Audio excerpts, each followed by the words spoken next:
Hi, good day, and welcome to Marble Halls TV. Excuse me. And yeah, I just want to talk about some regular ongoings at the club. Um, our good friends from the Borough of Haringey, that's Tottenham for those who don't know. Well, the Borough of Haringey is the borough that, well, okay, London split up into 32 boroughs, right? Arsenal's in the borough of Islington, Tottenham's in the borough of Haringey. I think Chelsea's in the either Hammersmith or Kensington and Chelsea, but that's by the by. But our good friends Tottenham have reached a major final. They're first in what 4 or 5 years. Shame. Well, they could face either City or United, and you have to say Tottenham have a chance to win a trophy. Of course, they're in a final. When they're in actually no, what am I saying? They reached the Champions League final, but even still, they have a chance to win a trophy. Shame Spurs only have chances to win the smaller trophies, not the bigger ones. We know better, but good for them. Just within the last 12 months, we won something central to their football club's history. Chaz and Dave and Ricky Vieira and Gaza against us, no less. Or his free kick against us, and they're double decades ago, whatever, but that's good on them. Um, that's good for them, whatever. But yeah, going back to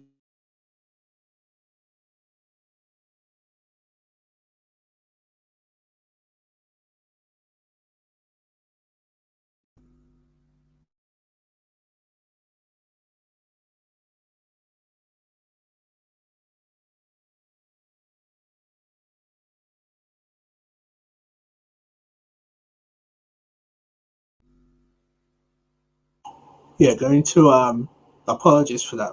I might just disconnected a little while. But yeah, going back to a bigger and better club, of course, ourselves. I just want to talk about, as I said, a few things of passing. Now, there's a story from yesterday concerning Saliba. Um, and there was quite an interesting thing regarding what Rio Ferdinand said. Now, Rio Ferdinand obviously was a Man United legend, but I think he's a fair and reasonable pundit. And he made this interesting point that basically echoed my views and the views of others. I think it's a waste of money, frankly. Why did we sign him? Because when we signed him, right, the thing is, our fans have a tendency to gas things up, saying, oh, he's the Mbappe of centre backs and all this. Now, yes, I think other fans probably do gas their players up. So it's probably not just an Arsenal specific thing. But yes, he's got potential, but we don't know how good he really is, to be honest. Um, we don't know how good he really is. And I think we only can find out basically when he plays. And we signed him for a lot of money for a youngster. I think it was about 18, I think it was 27 million. And it just seems odd that why is it okay, when we first joined him, he had a season at Saint Etienne. We actually signed him from Saint Etienne, but essentially we bought his transfer registration, but so it was technically our player still at Saint Etienne, right? To give him time to develop. So I thought by this season it'd be all right, cool. He's had time to develop.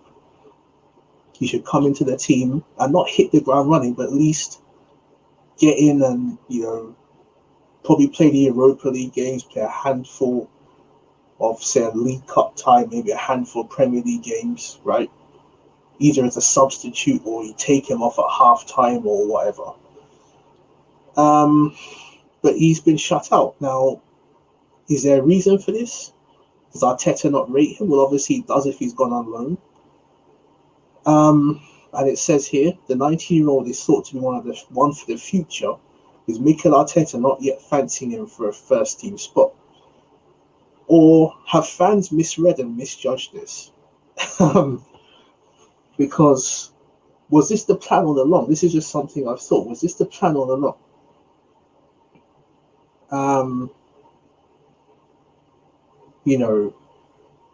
Did fans misjudge that he's going to be some great young next Tony Adams, next John Terry, next Sol Campbell, next, I don't know, Sergio Ramos kind of level, elite level centre back.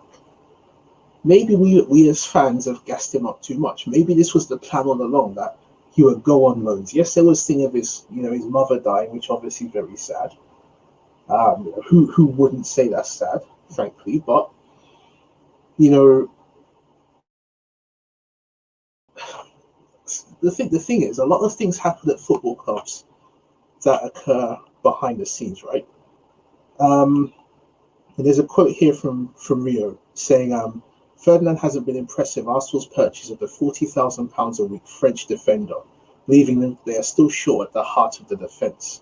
He told the 5 YouTube channel, I still think Arsenal need a top centre half. All the problems stem from that. There's a great nucleus of young players, but you've got to put the pieces around them, and that's the big problem. It's been the problem with recruitment at Arsenal for so long. Saliba, what's happened with him? It's a waste of money, it seems, at the minute. I don't know what's happened. And again, I agree. It seems odd. Something has happened behind the scenes. Unless they do want to keep him, Arteta and Edu, or maybe that was the plan all along. Maybe, maybe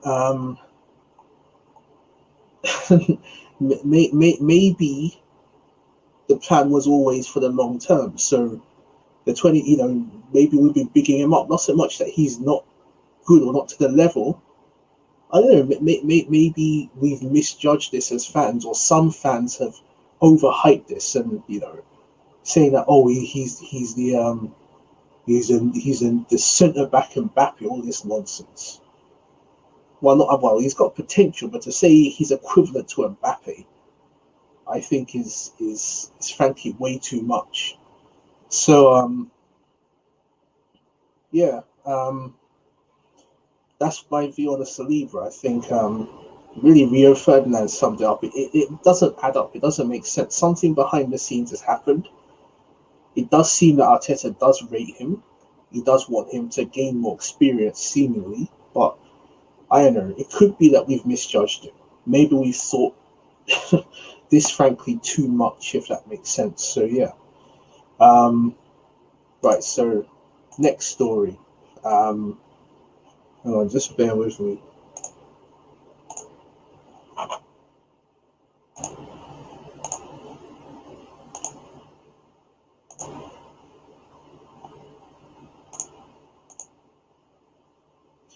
Okay, so this is a story from Football London. Actually, no, sorry, TeamTalk.com. And now Chris Sutton obviously used to play for Blackburn, but before Blackburn played for Norwich, right? So he's a pundit on BT Sport, does BBC too, I think 5 Live mainly.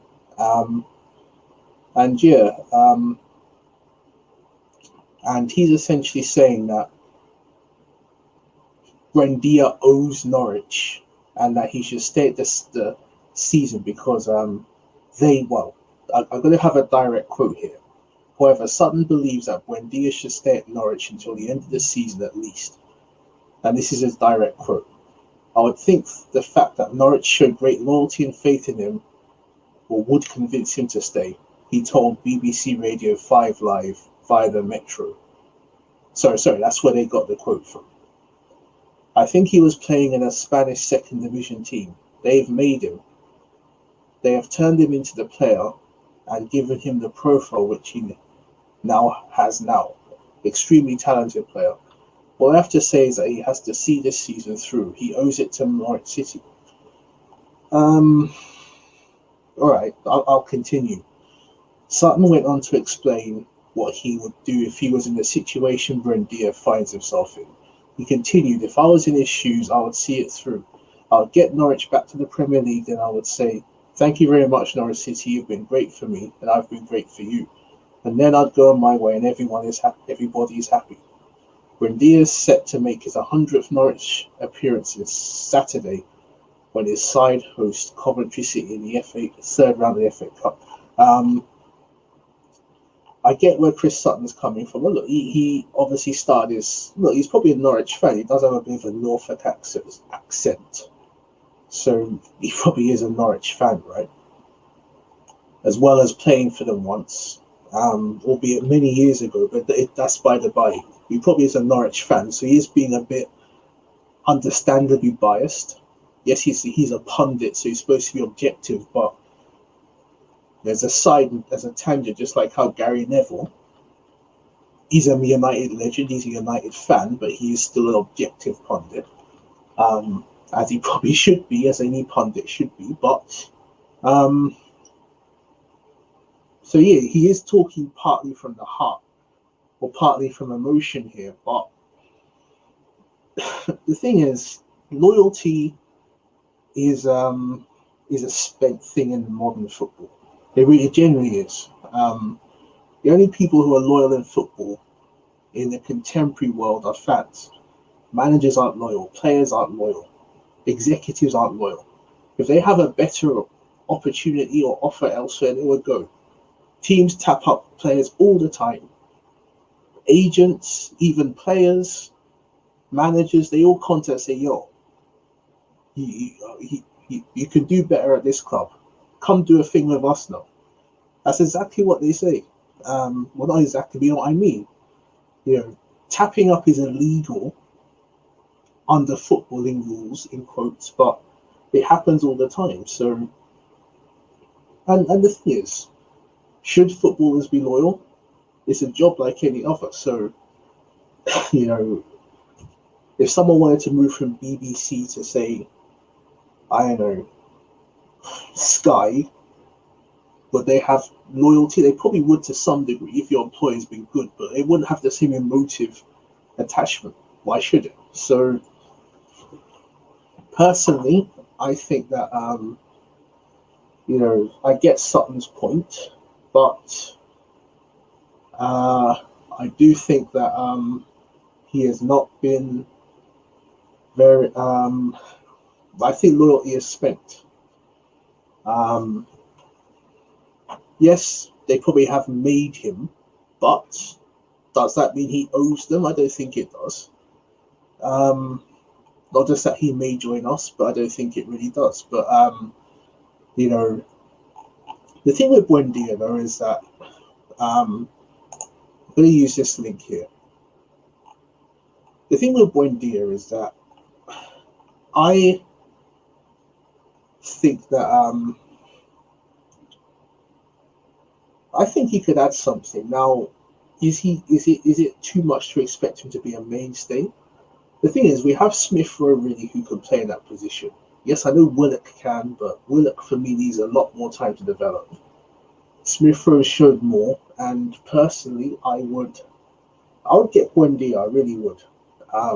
If we can add more bodies in there and add something, I'm not saying he should be a mainstay, but I do think that he can be something who can add something positive. And I think as Arsenal fans, I think we need to be a bit less snobby. Look at Liverpool. You look at their strongest starting 11. Most, if not all, of their players have come from lower level clubs. You look at Van Dijk. I know Van Dijk cost 70 million, but he was from Southampton. Southampton's not a big club; it never has been. Trent Alexander-Arnold was from their youth team. Robertson was from Hull. Alisson was from Roma. Yes, he was a known player before, but Roma is a big club, but it's not as big as, say, Juventus, Inter, AC Milan. I wouldn't say so. Not in terms of their fan base or their history or what have you, or financially. But they got Salah from Roma. They got Mane from Southampton. I think Firmino was from either Borussia Dortmund or some German team. I think it's Dortmund or Leverkusen, one of them, or Schalke. Henderson was from Sunderland. Yes, Sunderland's a big club, but they've been a struggling big club for some time. I think they're in League One now, is it, or something? I think it's League One or the Championship. Wijnaldum was from Newcastle. Yes, a big club, but again, they've been struggling, not to the degree of Sunderland maybe, but still struggling for a long time. They got Oxlade-Chamberlain from us. I suppose you can say we're a big club that's been struggling. Not as bad as Newcastle or definitely Sunderland, but Keita, I think, came from RB Leipzig. That's Naby Keita. Who else have they got? Fabinho. I think he's from Roma too. I'm not sure where they got him from. I can't remember, but and then they got Jota from Wolves, Shaqiri from Stoke. You can go through their entire squad really, and very few of their players have actually come from clubs of a, well, shall we say, equivalent standing to Liverpool. The closest is probably us, but okay, not in terms of club size holistically, but certainly in terms of top teams is probably a better term to say. They haven't really got players, say prime players from like a Real Madrid or from a Barca or from Juventus or Bayern or an AC Milan or Inter or see another top English team like Chelsea or a City or definitely not Man United or and even Oxlade-Chamberlain came from us, but he wasn't a top. Well, Oxlade-Chamberlain has always been a good player, but he wasn't our best player, or from Spurs or whoever. So yeah, personally, I think if Liverpool can win a Champions League and they can win a league title with a lot of players who, let's be frank, were not star names before they signed. Salah wasn't. Mane wasn't as such. Firmino wasn't. Henderson's been there for years. I think Sir Kenny Dalglish signed him as manager. He was their manager years ago now. Trent Alexander-Arnold wasn't. Robertson wasn't. Matip wasn't. Van Dijk had a high ceiling, but he played in Scotland and obviously in Southampton. So, if Liverpool can do that, then why can't we? Or well, not why can't we, but certainly, do we have a right to turn our nose down on a player just because they're from a lower division? And the thing is, not every player a team signs, and I think Liverpool's proven that.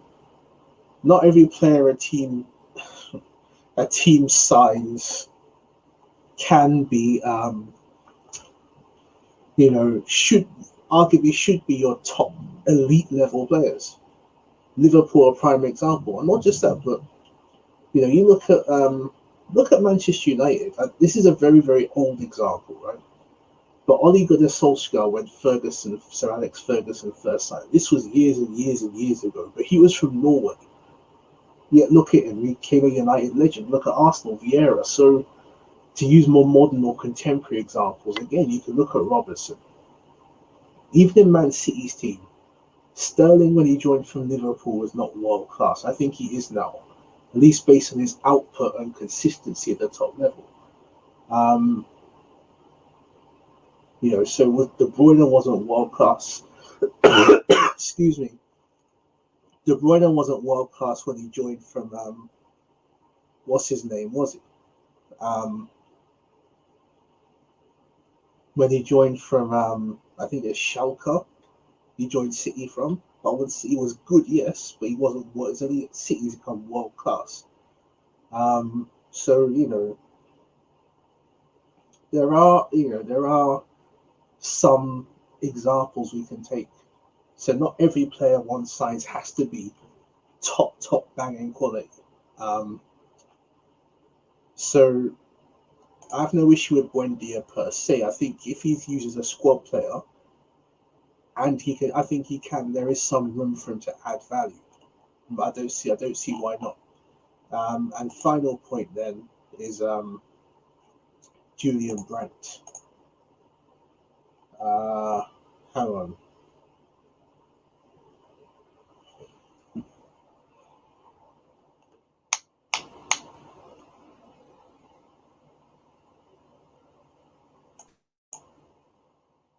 Final point then is Julian Brandt. Um, Hang on just a moment. If I have the correct page up. Uh,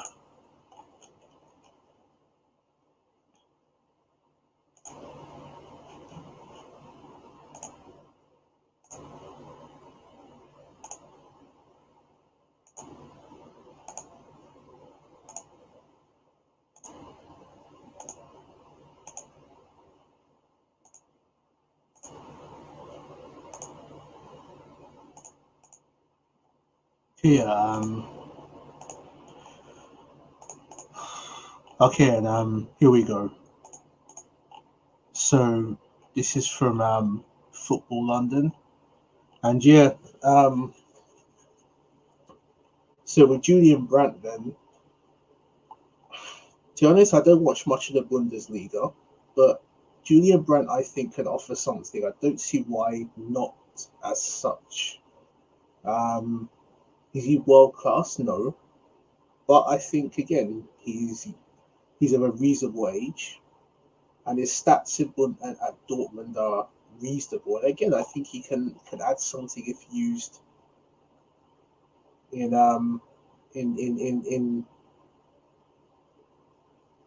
like in concert with other players we have. Um, I think 22 million. He's a current German international.